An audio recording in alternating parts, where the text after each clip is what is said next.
Ustedes que son de Acapulco, creo que el hermano Felipe enseñó este curso hace un año más o menos cuando primero llegó acá, y otros de ustedes también por el instituto han cursado por estos estudios por video, pero encuentro que casi siempre nos cuesta 2 o 3 veces escuchando estas cosas para que se nos peguen. Así que es algo que tenemos que repasar vez tras vez, porque nuestra mente a veces no alcanza a captar todo de un solo tiro.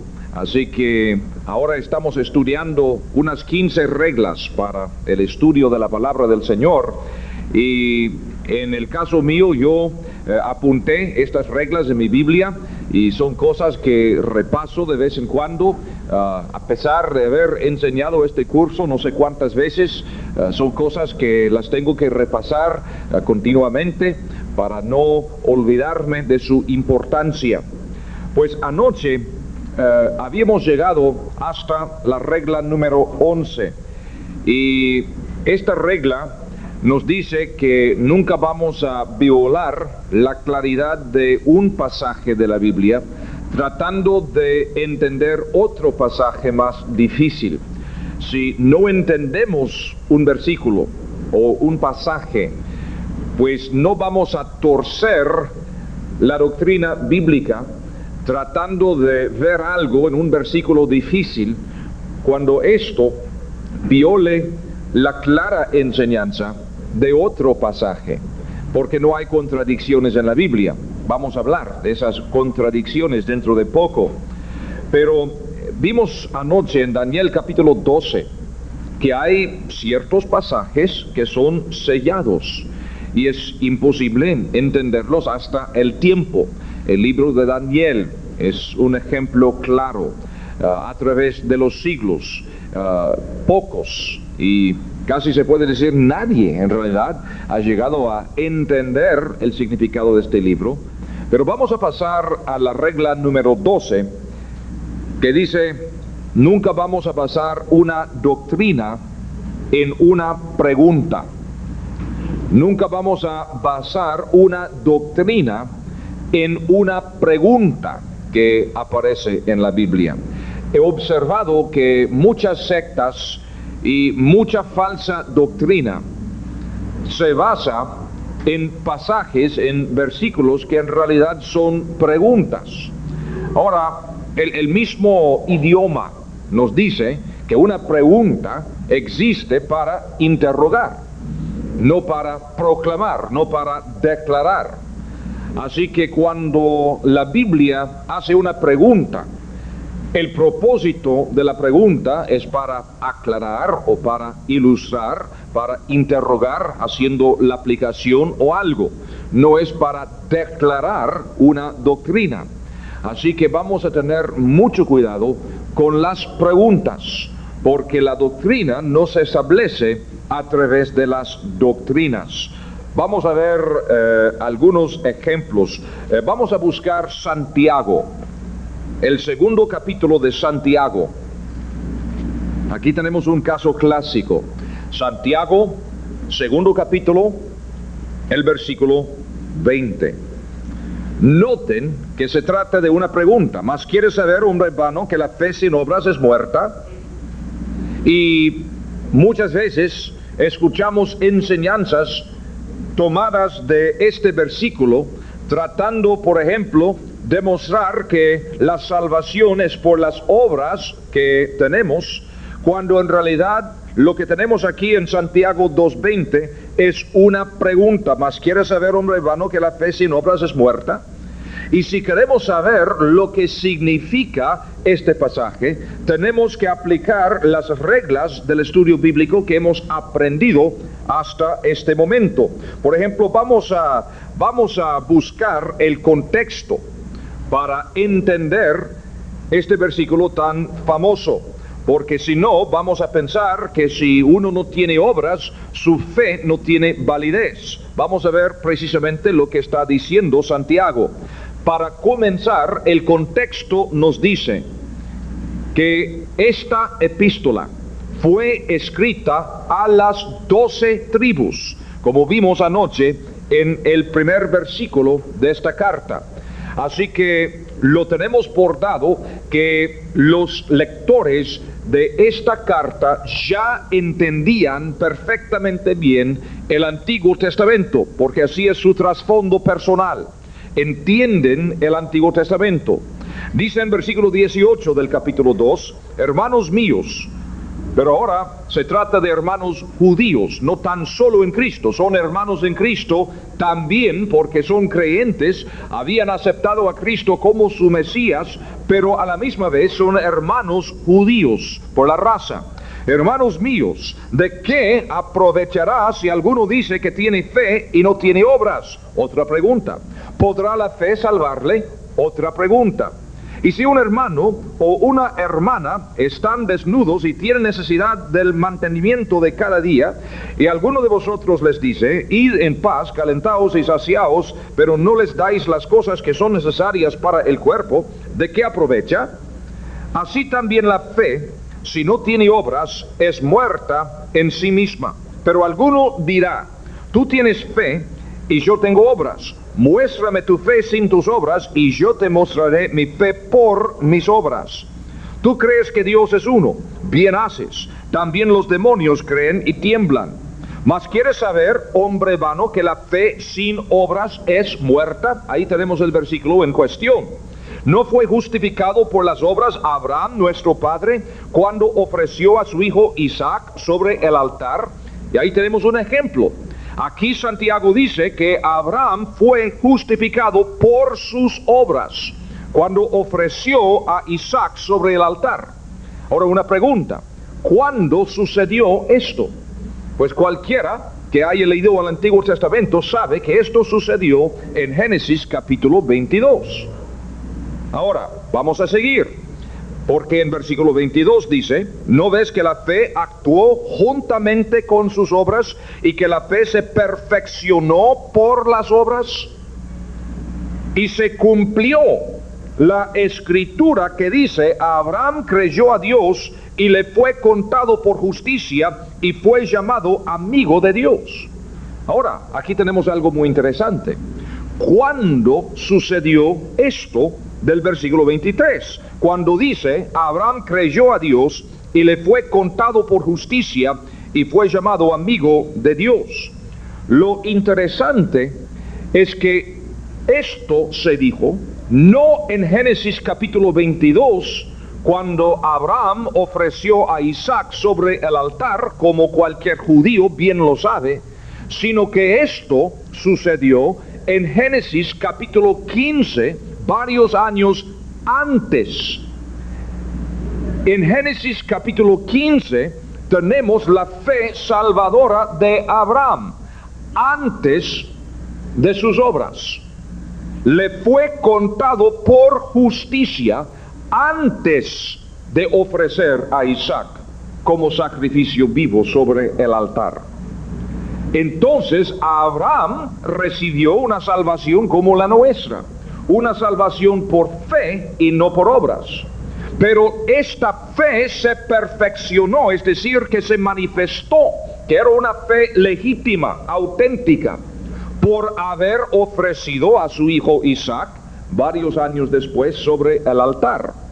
Entonces, por comparar la escritura con la escritura, otra regla del estudio bíblico, podemos entender que la justificación de que está hablando Santiago no es la misma justificación de que habla Pablo, por ejemplo, en Romanos. No estamos hablando de la manera de obtener la salvación, ni la manera de guardar la salvación, sino estamos hablando de la manera de justificarse ante los hombres.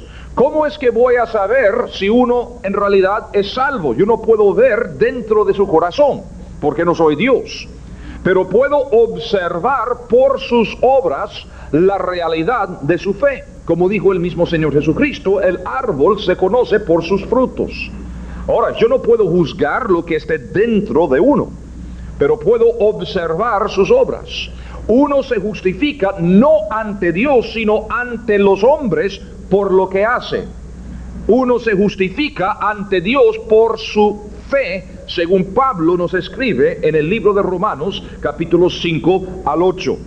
Pero aquí en Santiago está hablando de otra clase de justificación. Está hablando de cómo justificarnos ante los hombres, cómo manifestar al mundo que la fe que tenemos es una fe auténtica. Se hace por las obras, precisamente como en los casos, los ejemplos que él pone, utilizando a Abraham como ejemplo. Cuando Abraham ofreció a Isaac sobre el altar, fue para manifestar la realidad de su fe, la fe salvadora, que Abraham depositó en Dios varios años antes en Génesis capítulo 15. Ahora, como repito, cualquier judío entiende que estos dos sucesos son dos cosas totalmente diferentes. Porque no dice en Génesis capítulo 22 que Abraham creyó a Dios y le fue contado por justicia. Eso ocurrió en el capítulo 15, muchos años antes. Así que cualquier judío lo puede entender. Por entender el contexto nosotros, por entender que este pasaje fue escrito a judíos, entonces nosotros tenemos que verlo desde un punto de vista hebreo, entendiendo que los lectores de esta carta van a entender bien el Antiguo Testamento y van a saber que estamos hablando de dos cosas distintas cuando hablamos de ofrecer a Isaac sobre el altar y cuando hablamos de creer a Dios y tener esto contado por justicia. Así que por aplicar las reglas del estudio bíblico, no vamos a caer en el error de pensar que uno tiene que tener obras para ser salvo. La salvación es por la gracia mediante la fe, precisamente como nos explica Pablo en Efesios capítulo 2, versículos 8 y 9. Pero Santiago, obviamente, está hablando de otra clase de justificación. En este caso, no como justificarse ante Dios, sino ante los hombres. Y se hace por medio de las obras. Si uno tiene una fe real, una fe legítima, auténtica, esta fe se va a manifestar por medio de las obras, precisamente como sucedió en el caso de Abraham, quien creyó a Dios y le fue contado por justicia. Y luego, varios años después, Abraham se justificó ante los hombres, es decir, que le fue obvio a todo el mundo que Abraham tuvo una fe legítima por lo que hizo en el caso de Isaac, ofreciéndolo sobre el altar. Así que tenemos que tener mucho cuidado con las preguntas. Si vemos una pregunta, tenemos que entender el contexto. Porque la pregunta existe tan solo para aclarar y para ilustrar, no para proclamar. La doctrina no se establece a través de preguntas. Y hermanos, hay muchos ejemplos de los tales en la Biblia, donde falsos maestros o personas no entendidas en la Biblia han sacado toda clase de herejía, toda clase de mala doctrina, tomando preguntas y tratando de hacer de la pregunta una declaración de doctrina. Otro ejemplo clásico es Romanos capítulo 9. Y no vamos a tomar el tiempo esta mañana para leer el pasaje, pero en Romanos capítulo 9, los versículos 13 al 24, tenemos un pasaje que se usa mucho para hablar de la predestinación, tratando de enseñar que el hombre no tiene libre albedrío.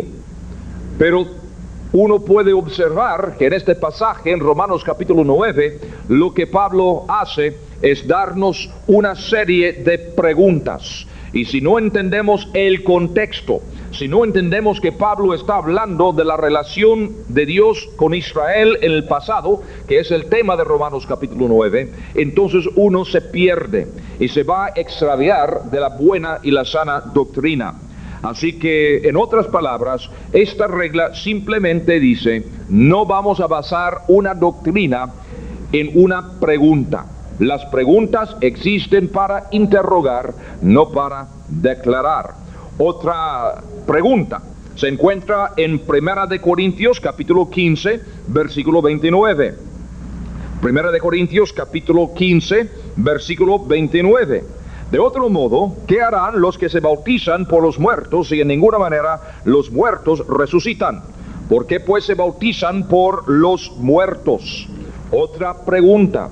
Y aquí los mormones toman esta pregunta y arman toda una doctrina que la llaman el bautismo por los muertos. Y por eso en la ciudad de Salt Lake, en los Estados Unidos, tienen ellos todo un lugar de computadoras y estudios genealógicos y todo eso, tratando de encontrar los antepasados de todo el mundo. Y entonces hay grupos de personas quienes se bautizan por los muertos. Y todo se basa en ese versículo oscuro, este versículo difícil que aparece aquí en 1 de Corintios capítulo 15, versículo 29. Es una pregunta. No es una doctrina. Ahora, ¿qué quiere decir este versículo? Vamos a ver enseguida. Pero el punto que quiero que vean ahora es que lo que tenemos aquí es una pregunta, no es una doctrina. Si alguien viene hablando de un bautismo por los muertos, pues de inmediato podemos saber que no entiende las reglas del estudio bíblico. Nunca vamos a basar una doctrina en una pregunta. Ahora, otra regla parecida, número 13, es nunca basar una doctrina en un solo versículo o pasaje, porque Dios siempre va a confirmar todo lo que Él hace. Desde un principio, Dios siempre ha tenido la costumbre de dejar cuando menos 2 o 3 testigos.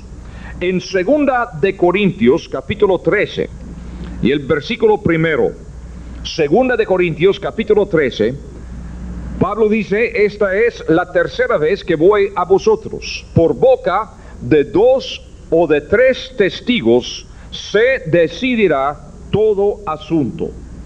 Ahí tenemos un principio expuesto por Pablo. Y este principio se encuentra también varias veces en la ley de Moisés, en el Antiguo Testamento, en Éxodo, en Levítico, Deuteronomio. Pero el principio es simplemente, cuando Dios hace una cosa, siempre la confirma por medio de 2 o 3 testigos.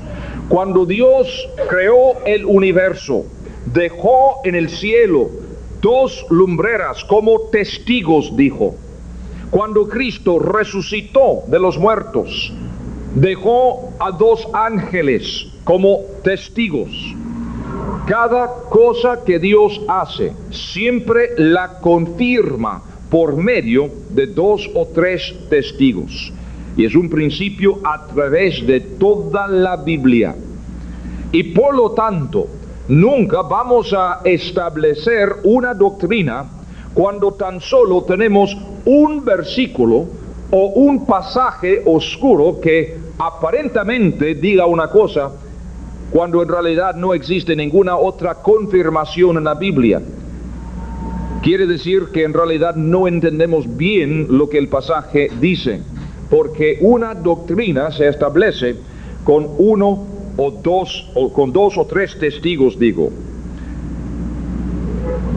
Otro ejemplo, cuando Pablo en 1 de Corintios capítulo 13 dice: si yo hablase lenguas humanas y angélicas y no tengo amor, vengo a ser como metal que resuena o símbolo que retiñe. Y aquí los pentecostales y los carismáticos basan una doctrina de lenguas angélicas en este versículo, que es el único versículo en toda la Biblia donde esta frase, lenguas angélicas, aparece. Esa frase, lenguas angélicas, no aparece en ningún otro lado de la Biblia. Al contrario, cada vez que aparecen los ángeles, hablan en idiomas humanos. Y además, si uno estudia bien el contexto, Pablo está diciendo algo aquí que es teórico.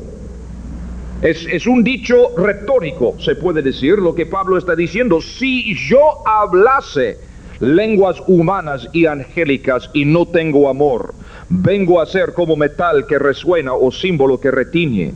Pablo no está diciendo que él habla con lenguas angélicas. Pablo dice, si yo hablase, si yo les digo, hermanos, yo los amo tanto, y si fuera posible nadar hasta la luna, y no tengo un amor genuino, ¿de qué sirve? Ahora van a salir ustedes para decir, hermano Jeff, nada hasta la luna, qué hombre. Claro que no. No, es que lo pongo como caso teórico. Si fuera posible hacer algo así, ¿de qué sirve si no los amo? Pues es lo que Pablo está diciendo. Si yo hablase lenguas humanas y angélicas y no tengo amor, vengo a ser como metal que resuena o símbolo que retiñe. Entonces personas muy sinceras, pero que no entienden ni muy bien el idioma español o la Biblia, llegan aquí para decir, que Pablo habló en lenguas angélicas. No, señor, no dice que habló en lenguas angélicas. Es un caso teórico que pone como ejemplo para hacer su punto, y su punto es que lo más importante es el amor. Pero lo que pasa es que vamos a versículos así, primero fuera de su contexto, tomamos este versículo fuera de su contexto, en el contexto que comienza con el capítulo 12 de 1 de Corintios, Pablo está tratando de aclarar ciertos problemas relacionados por el mal entendido de los dones espirituales que existía entre los corintios. Entonces dice, hermanos, ustedes hacen gran cosa del don de lenguas y cosas así, pero hermanos, ¿de qué sirve? Es un instrumento, nada más. No es lo importante es comunicar el amor de Cristo. Y si fuera posible, si yo hablase lenguas humanas y angélicas, digámoslo así, pero no tengo amor, ¿de qué sirve? Es un caso teórico que pone. No está diciendo que habla en lenguas angélicas. Pero lo que pasa, tomamos, no nosotros, pero algunos toman este versículo fuera de su contexto, sin entender el contexto. La única vez en la Biblia que la frase aparece, y armamos toda una doctrina de lenguas angélicas, que es absurdo, que ni concuerda con el sentido común. Pero hay teólogos serios que pretenden enseñar doctrinas de lenguas angélicas cuando es la única vez que la frase ni aparece en la Biblia. Es un ejemplo de la superficialidad y la ignorancia bíblica que existe aún entre los, entre comillas, estudiosos de esta edad. Tenemos que tener mucho cuidado. Y tantos ejemplos hay. Otro ejemplo es el famoso versículo 29 de 1 de Corintios 29. De otro modo, ¿qué harán los que se bautizan por los muertos y en ninguna manera los muertos resucitan? ¿Por qué pues se bautizan por los muertos? Ahora, es la única vez en la Biblia que aparece esta frase, se bautizan por los muertos. No hay ningún otro lugar en la Biblia donde sugiere un bautismo por los muertos. Además, es una pregunta. Así que dos reglas se pueden aplicar acá. Sabemos que no existe ninguna doctrina de un bautismo por los muertos, porque para comenzar es una pregunta, que quiere decir que lo que Pablo está comunicando en este versículo es un ejemplo nada más, es algo para aclarar, para ilustrar, pero no es para establecer una doctrina. Ahora, por otro lado, es la única vez en la Biblia que aparece esta frase. Así que con la aplicación de estas dos reglas podemos entender que no habrá ningún bautismo por los muertos, como si fuera un bautismo de arrepentimiento o un bautismo neotestamentario por agua. No hay ningún bautismo por los muertos, no puede haber, porque una doctrina no se establece en un solo versículo. Ahora, ¿cómo vamos a explicar entonces este versículo? Porque es difícil. Y es difícil quizá más que nada por la preposición por. Porque esa preposición, como sabemos todos nosotros, es una palabra tan amplia que admite tantos significados que es un poco ambiguo. Entonces, ¿qué vamos a hacer con esa palabra? Los que se bautizan por los muertos. Porque uno puede entender muchas cosas. Entonces, lo que tenemos que hacer es, primero, considerar el contexto. Para comenzar, el libro de Primera de Corintios es un libro que trata de problemas en la iglesia local. Todo el libro está prestado a hablar de problemas.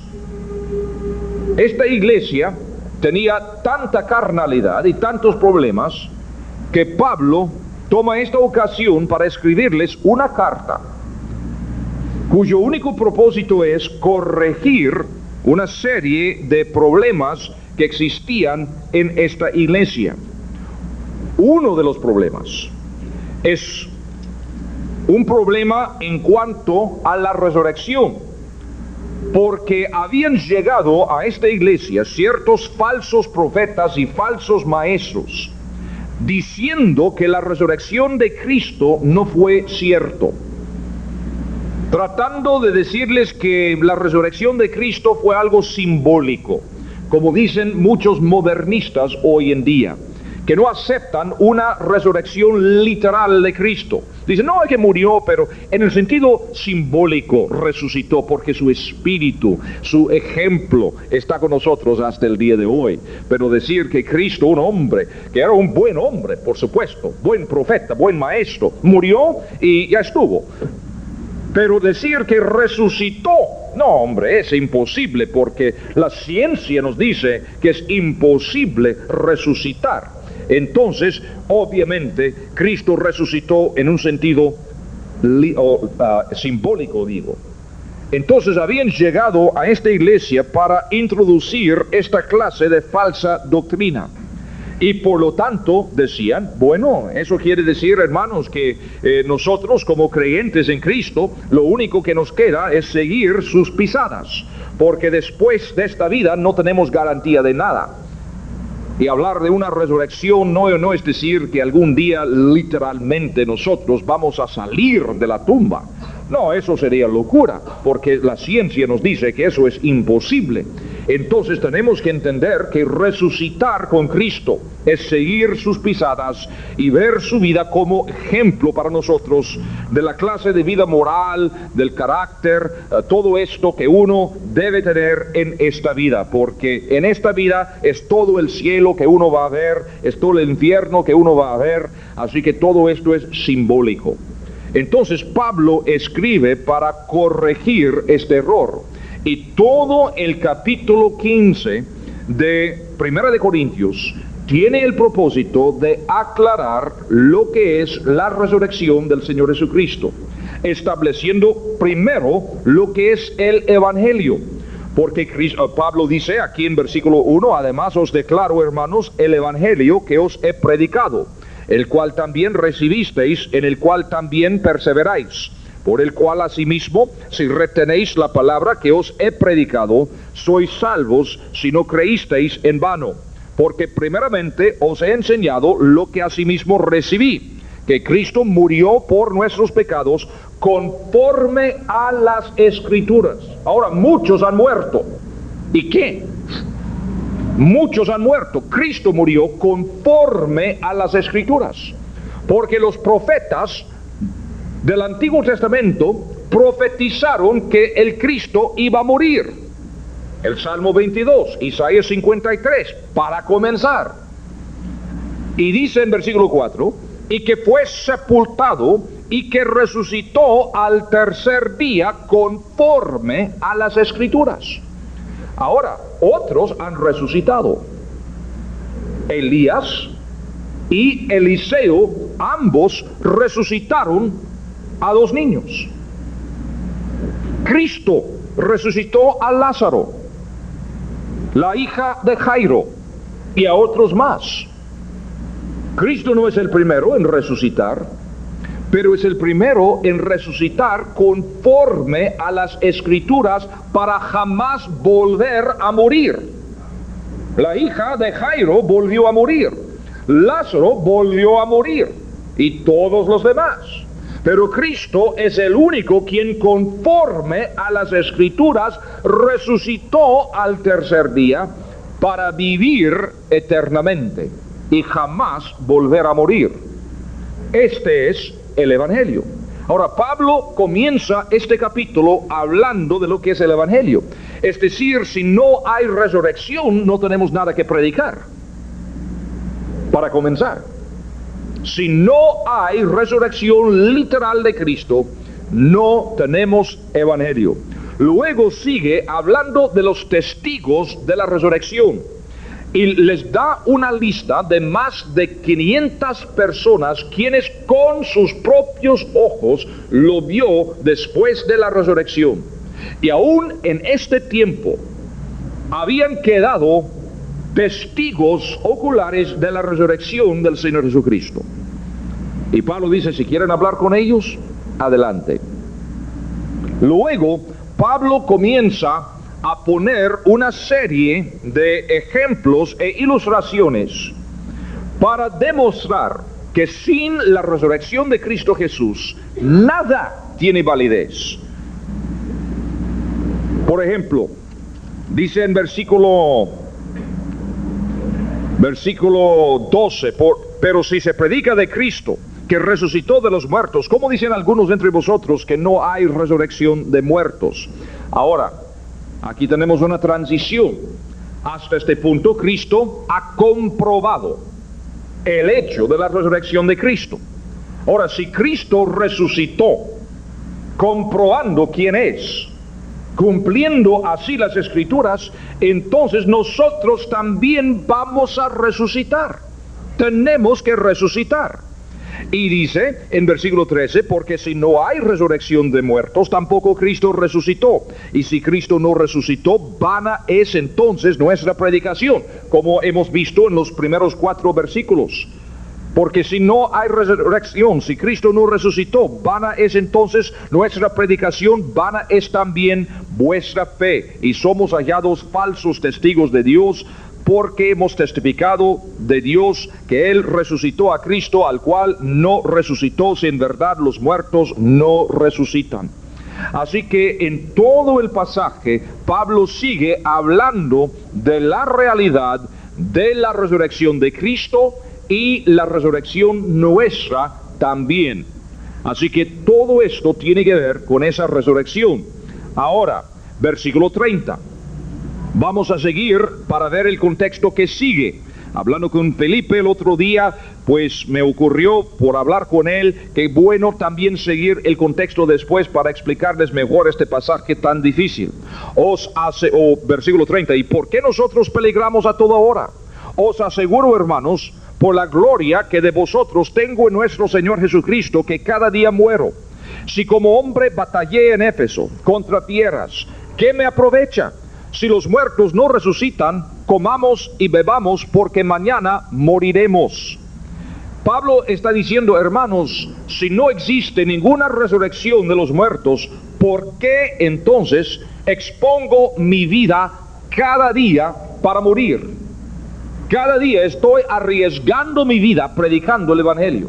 En 2 de Corintios capítulo 11 podemos ver algunas de las cosas que Pablo sufrió en el curso de su ministerio. Ahora, lo que estaba pasando en la ciudad de Corinto es que varios de los hermanos ya habían muerto. Unos de los primeros convertidos en esta iglesia ya se habían muerto físicamente. Pero estos falsos maestros habían llegado para decir que los hermanos que ya murieron no iban a resucitar, que todo lo que hay es esta vida, y después de esta vida no hay nada, y la resurrección es algo simbólico nada más.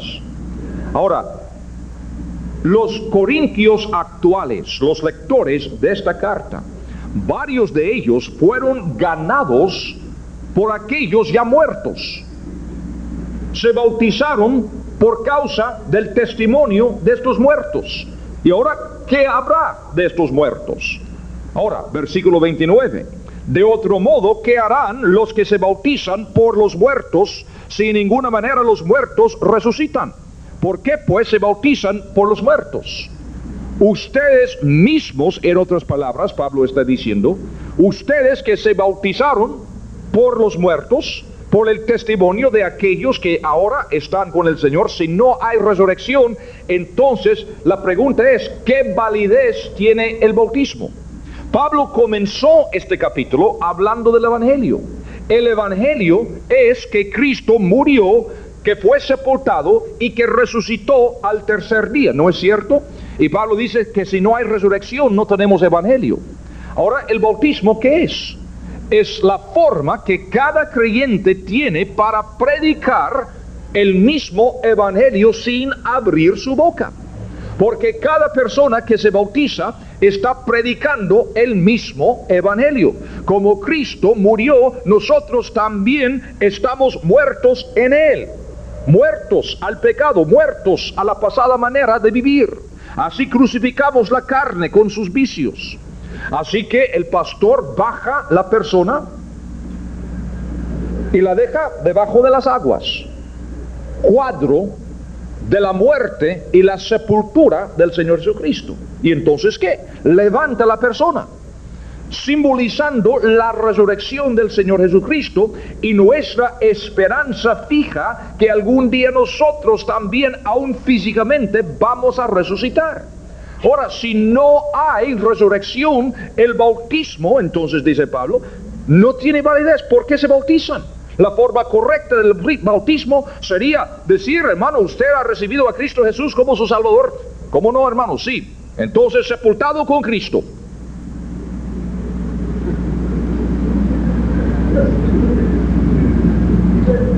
Y dejarlo ahí. Ahora, ¿quién más quiere bautizarse? Nadie. ¿De qué sirve el bautismo? Ustedes que se bautizaron por a estos que han puesto sus mismas vidas, que ahora son los muertos.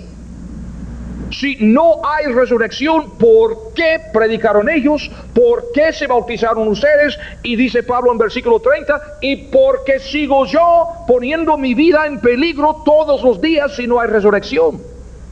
Si no hay resurrección, mejor conservar mi vida. Mejor encontrar trabajo fijo, quedarme en casa y protegerme. Pero cada día estoy exponiendo mi vida al peligro porque estoy convencido que hay más que esta vida. Y si me muero el día de hoy, no hay problema, porque yo sé que algún día aún este mismo cuerpo va a resucitar, porque Cristo resucitó. Así que, hermanos, no vamos a basar ninguna doctrina en una pregunta que existe para ilustrar o para interrogar, para aclarar. No vamos a basar una doctrina en un solo pasaje, un solo versículo. Y número 14. Cuando uno se encuentra con un pasaje que no entiende, nunca vamos a violar los principios del estudio bíblico.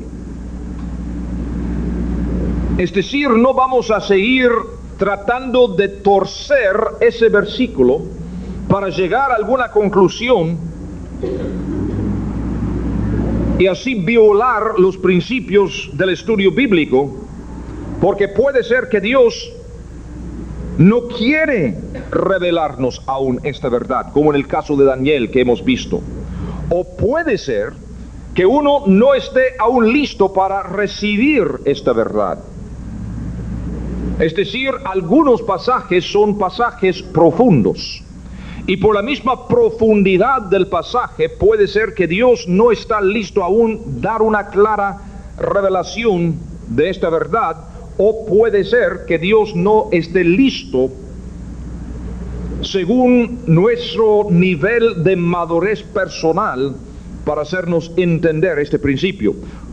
Juan 16:12, para ver quizá mejor dicho este principio. Juan capítulo 16 y el versículo 12, poco antes de la crucifixión de nuestro Señor. Y en Juan 14, 15 y 16, Cristo está hablando de enviar a su Espíritu para que el Espíritu sea el consolador en la ausencia del Señor Jesucristo. Y dice aquí en Juan capítulo 16, el versículo 20, versículo 12, Juan 16, 12. Aún tengo muchas cosas que deciros, pero ahora no las podéis sobrellevar. Estos discípulos tenían ya 3 años y medio de andar personalmente las 24 horas con el mismo Señor Jesucristo. Y aún no estaban listos para entender algunas cosas. No tenían la madurez necesaria. Un niño de 2 años no puede entender cosas que un niño de 12 años puede entender. Y un niño de 12 años no puede entender algunas cosas que nosotros como adultos las entendemos. Todo es de acuerdo al nivel de madurez que tenemos. Y así es en el mundo espiritual. El recién convertido no va a entender todo lo que ve en la Biblia de la noche a la mañana, porque tenemos que crecer en Cristo y paso a paso, poco a poco, ir agarrando este entendimiento de la palabra del Señor, según la guía, según la enseñanza del Espíritu Santo. Así que a veces, hermanos, nos vamos a encontrar en algún pasaje y vamos a decir, no tengo idea. ¿Y qué vamos a hacer? Seguir leyendo y saber que algún día el Señor nos va a revelar lo que quiere decir. Cuando les dije el otro día que en los primeros años de mi vida cristiana tenía la costumbre de leer la Biblia cada 30 días, no les voy a mentir y decirles que desde la primera vez que leí la Biblia, que entendí todo lo que estaba dentro de la Biblia. Puedo decir que posiblemente la primera vez que leí la Biblia, entendí menos de lo que no entendí. Pero seguí leyendo. Y cada vez que pasé por la Biblia, llegué a entender más. Por ver algo en Levítico y decir, ¿y eso? ¿Qué quiere decir? Entonces, una vez leyendo en Hebreos dije, sí, por eso. Comparando la Escritura con la Escritura y creciendo yo también en mi madurez personal y en mi entendimiento de las Escrituras. Así que si llegamos a chocar con algún pasaje, algún versículo, y es un versículo difícil, y no logramos entender precisamente todo el significado, no vamos a violar estos principios que hemos visto, tan solo tratando de torcer aquel versículo difícil para llegar a alguna conclusión. Tan solo vamos a seguir leyendo con la fe de que cuando Dios esté listo, cuando nosotros estemos listos, Dios nos hará entender el significado de este versículo, según nuestra necesidad y según nuestra madurez. Y por fin, número 15, otórguele siempre el beneficio de la duda a la Biblia. No hay contradicciones, solo aparentes contradicciones en la Biblia. Cuando vemos una cosa en la Biblia que parece ser una contradicción, vamos a entender para comenzar que no existen contradicciones. Lo que tenemos es una falta de entendimiento de nuestra parte. Las contradicciones son aparentes contradicciones. Y además les voy a decir que Dios ha puesto estas aparentes contradicciones en su Biblia con algún propósito específico. Y en la siguiente sesión les voy a explicar el porqué y cómo resolver algunas de estas aparentes contradicciones.